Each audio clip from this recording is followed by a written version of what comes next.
Bonjour à tous et à toutes, et bienvenue dans le top 5 des plus grosses merdes de l'année 2015. Numéro 5, réalité. Oh, c'est vraiment de la merde, moi je trouve que c'est bizarre et tout. Non mais c'était une blague, hein. Je rigole, je vous aime. Bonjour à tous et à toutes, si vous n'avez pas vu le top 10 des meilleurs films de l'année 2015, je vous renvoie vers un lien ici. Vous pouvez cliquer, allez-y, c'est terminé, maintenant, au revoir. Et donc je reviens pour le top 5 des moins bons films de l'année 2015. Il n'y a pas eu vraiment de vraie purge. Il n'y a pas eu un film où je me suis... Si, le premier. Mais il n'y a pas eu vraiment de film où je l'ai vu et je me suis dit... Ah ouais, c'est abominable, je ne reverrai plus jamais cette merde de ma vie. Voilà. C'est nul. Mais... Mais voilà. Mais il y a eu pire. Il y a eu Coco, par exemple. Voilà. Coco, par exemple, est une vraie merde. Sans transition, sans plus tarder, commençons avec le numéro 5. Numéro 5... L'homme irrationnel de Woody Allen. J'adore Woody Allen. Je suis un énorme fan de Match Point. Je trouve que c'est un des films d'amour qui a le plus de punch du monde. Il y a plein de films de lui que j'aime vraiment bien. Bah, particulièrement Match Point, mais il y en a plein d'autres. Vraiment, je suis un grand fan. Mais là, t'as merdé, mec. L'homme irrationnel, ça raconte l'histoire d'un type qui est en fac et qui a une femme, mais qui va rencontrer une de ses élèves, justement, qui va trouver super canon et super tout, quoi. Et donc, il va commencer à ressentir de l'amour pour cette jeune fille. Et on dirait tous les Woody Allen avaient exactement le même sujet, mais en encore plus bateau et chiant. Et il y a une musique qui boucle pendant 30 minutes. C'est pas possible. Une musique qui boucle pendant 30 minutes tout le temps à la même scène. Tu veux faire quoi là? C'est un peu débile, ça fait branlette. Ça fait le mec qui s'est dit oh, je me ferais bien un petit film là. Ouais, ça pourrait être sympa, tiens. Oh, ouais, allez. Mais bon, bah il est 5ème de stop parce que bah c'est pas une grosse bouse non plus. C'est plutôt bien réalisé. Les acteurs sont à moitié convaincants et puis moi, bon, j'adore Emma Stone donc en même temps Emma Stone c'est Emma Stone, voilà. Puis également quand je suis sorti du film, je suis donc allé le voir avec une pote. Elle avait pas aimé, et moi j'avais plutôt bien aimé en fait. Puis j'ai fait des reconsidérations, réflexions, etc. Et je me suis dit non. Bah non. Non, bah non, non. Après les arguments de merde que le mec... Non. Ah bah non. Non. Donc voilà, un résultat un peu bâclé, un peu lèche-couille, un peu... allez, je vais faire un petit film, ça va les distraire. Et j'espère que ton prochain film sera beaucoup mieux. Woody, parce que je t'aime beaucoup. Monsieur Allen. Woody. Numéro 4. Numéro 4. Journal d'une femme de chambre, de Benoît Jacot. Qu'on soit clair tout de suite, Léa Seydoux, j'aime pas cette actrice, et Benoît Jacot, je ne connais pas ce type. Donc ça partait plutôt mal pour Journal d'une femme de chambre. Et j'ai trouvé ça encore pire. Le film raconte l'histoire d'une servante qui va donc être transférée dans une espèce de famille hyper riche, etc. Et qui va rencontrer un mec joué par Vincent Lindon. Et elle va tomber amoureuse de lui et ils vont baiser, etc. Ah, oh, c'est ennuyeux comme film. Ça dure 2 heures et... Dieu que je me suis fait chier. Autant Tale of Tales ça dure 2h30 et j'aurais bien aimé qu'il y ait une demi-heure de plus. Autant là... Waouh, 1h30 ça m'aurait suffi, hein. C'est décousu, ça va nulle part. Les seuls moments drôles, c'est quand il brise le 4ème mur et que Léa Seydoux balance des insultes un peu style 21e siècle. Parce que oui, c'est une servante, donc ça se passe au 19e siècle. Mais c'est décousu, c'est ennuyeux. Et Vincent Lindon... Alors autant j'ai adoré La Loi du Marché, vraiment il est pas dans mon top. Voilà, faut faire de la place, mais vraiment j'ai adoré La Loi du Marché. Mais là, mais il est détestable, il est vraiment... ennuyeux à lier. Et puis leur relation, c'est pas de l'amour, c'est du pseudo-érotisme sexuel, un peu à la je te claque le cul, c'est vraiment pas romantique comme film. Peut-être que c'était pas le postulat de départ, mais en tout cas moi je l'ai ressenti plus comme une purge que comme une beauté, quoi. Donc voilà, Journal d'une femme de chambre, vraiment mauvais. Il y a plein de films qui ont été adaptés sur cette époque, et celui-là, bah, tu peux le jeter à la poubelle, il va rien apporter de neuf à ce style. Et Vincent Lindon est pas très bon, et Léa Seydoux, bah c'est Léa Seydoux, moi j'aime pas trop, voilà. Non, j'aime pas ce film, non. On va plutôt passer au numéro 3, qui est encore pire. Numéro 3, La tête haute, de Emmanuel Berco. J'ai longuement hésité entre Journal d'une femme de chambre et La tête haute au niveau des placements, Mais je me suis dit que je mettais la tête haute parce que moi c'était un truc qui était censé me toucher plus parce que ça parlait d'adolescents, etc. Mais Dieu que ça en parle mal. Ça raconte l'histoire d'un adolescent hyper violent qui va être envoyé dans une espèce de camp de vacances, mi-prison, et qui va là rencontrer l'amour de sa vie, et ça va après partir en cacahuète. J'ai rien à dire sur ce film. Mais tellement rien. Le message du film, les mecs. Enfin, meuf, Emmanuel, ouais, Berco. Le message du film, il passe, mais sous le nez comme ça. Elle veut mettre une scène de cul, j'en sais rien. Elle veut mettre une scène de cul, je sais pas pourquoi, voilà, c'est tout mal filmé. Il y a certaines scènes qui passent mal. C'est un peu le cliché des jeunes hyper violents dans leur banlieue. Oulala, on est des gangsters, oulala.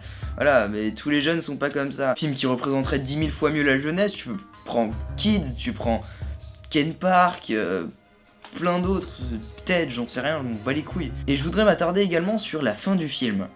Parce que là, ça m'a aberré. À la fin du film, bon oui, spoiler alerte, hein, de toute façon c'est un film de merde, n'allez pas le voir. On voit donc ce jeune homme qui a eu un enfant, il a 16 ans, il a eu un gosse, avec la meuf là qui l'a fourré à son camp de vacances, là il a dû lui mettre un magazine Choupi dans l'anus comme ça. Et bah du coup il a un gosse, il a une discussion avec sa femme, elle lui dit qu'il va avoir le gosse, il ressort d'un secrétariat de police, je crois qu'il était dans un secrétariat de police, avec un sourire, plein les lèvres, il part comme ça, avec ce sourire comme ça là. Avec le beau soleil, avec les oiseaux qui chantent. Fondu fin. Tu te foutrais pas un peu de notre gueule? Non, parce que là, en fait, le caractère du personnage a tranché en 10 secondes. C'est complètement débile de faire ça. Alors, ou alors il y a un message caché, mais vraiment, si le message c'est ayez des gosses à 16 ans, vous allez être heureux. Une happy end comme ça, je trouve ça complètement con. Ah mais complètement con. Vraiment, je suis halluciné. N'allez pas voir ce film, c'est une daube. Passons au numéro 2. Numéro 2. 3 souvenirs de ma jeunesse, de Arnaud Desplechin. Eh bah oui, 3 souvenirs de ma jeunesse, putain. Bon, mettons les choses au clair directement, ce n'est pas un mauvais film. Les acteurs sont bons, j'aime beaucoup Mathieu Amalric, Quentin Dolmer est sympathique, Lou Le Collinet, si je dis pas de bêtises. Ouais. Mais principalement, je trouvais que c'était pas un film qui représentait les jeunes, vraiment. Il y avait trop de scènes de baise, les effets spéciaux étaient pas très bien faits, et puis il y avait le ton du film que je trouvais vachement hautain. Bon, après j'en ai fait une critique, donc c'est un peu ça qui a lancé ma chaîne en même temps. Donc voilà, je le remercie Arnaud Desplechin d'avoir fait son petit film de merde. Parce que ouais, c'est un film de merde. Ça représente pas trop les jeunes. Et je trouve le film vachement ridicule en fait. Parce qu'il essaye de démontrer des messages forts, d'une façon mais trop poétique en fait. Qui provoque chez nous un effet de... Oh, il s'enrichit de poésie, de tournures de phrases magnifiques, c'est beau, mais c'est trop plein, c'est trop compact. Laisse-le respirer un peu ton film, mec. Parce que là, il y a plein de trucs de partout. Et c'est pas très agréable. J'en dirai pas plus parce que bon, bah allez voir ma critique, hein, même si elle est quand même vachement mauvaise. Mais bon, vraiment, je suis allé le voir et... Ouais, c'est une merde. Ouais. Il n'y a pas grand chose qui marche dans le film et je le trouve mou, je le trouve bâclé, pas intéressant, trop long. Ouais. C'est un peu un compact de tout ce que j'aime pas trop dans le cinéma français, quoi. Enfin bref, on arrive à vraiment la catastrophe de cette année, quoi. Là, ça a été, mais là, la grosse merde. Mais vraiment, je déteste le premier de ce top. J'insiste. Ce qui est drôle quand même, c'est que le premier du top est un film français. Je vous remets un lien ici pour aller voir le top. Donc le premier de ce top est un film français. Et le premier du flop est également un film français. J'ai absolument pas envie de parler du film, mais bon. Allez. Et le plus mauvais film de l'année 2015 est Vincent n'a pas d'écailles de Thomas Salvador. Oh, quelle grosse pousse, putain, c'est horrible, c'est horrible. Bon, allez, je commence petit à petit. Thomas Salvador, j'ai vu un petit court-métrage de lui et je trouvais ça plutôt sympathique. Ça mangeait pas de pain, c'était plutôt agréable. Et donc, je suis allé voir ce film à la place de Whiplash. Voilà, j'avais le choix entre les deux films. J'ai préféré aller voir cette merde, cette grosse merde, à la place de Whiplash, qui est quand même un des meilleurs films de ma vie, parce que j'ai vu en DVD du coup. Alors, par quoi commencer ? Les acteurs sont mous. Thomas Salvador, qui joue dans le film, qui joue l'acteur principal, est mou. On n'a pas l'impression qu'il voulait faire un film. Là, t'as l'impression qu'il a envie de se suicider dans ce film-là. C'est horrible. C'est abominable. C'est tout mal filmé. Le scénario est intéressant. Le scénario raconte l'histoire d'un homme qui va se rendre compte qu'il possède des écailles et une force surhumaine, on sait pas trop comment, voilà, c'est pas trop expliqué dans le film. Il va donc ensuite rencontrer une jeune fille qui va essayer de comprendre son problème. Ce film est tellement inutile. C'est bien le mot qui le correspond. Inutile. Ça n'apporte rien. C'est décousu. Ça n'aborde aucun propos. Ce n'est pas un film. Ce n'est rien. Mais vraiment, c'est absolument rien ce truc. C'est du vide total qui n'a aucun intérêt. Vraiment. Ça n'a aucun intérêt. Puis quelqu'un qui avait bien aimé le film m'a dit que ce n'était pas un film pour moi. Ouais, c'est vrai qu'un de mes réalisateurs préférés, Lars von Trier, fait des films pour moi. Hein. Ouais, c'est vrai que par exemple, je vais en citer un autre, hein, Gaspard Noé, ouais, un de mes réalisateurs préférés, qui fait Love et qui fait Enter the Void. C'est vrai que c'est pour moi des films comme ça. Voilà, et j'ai adoré ces films. Ils ne me correspondent pas du tout. C'est pas des choses que je connais et des choses qui me touchent particulièrement. Pourtant, j'adore ces films. Puis on m'a dit également que c'est parce que le film était lent.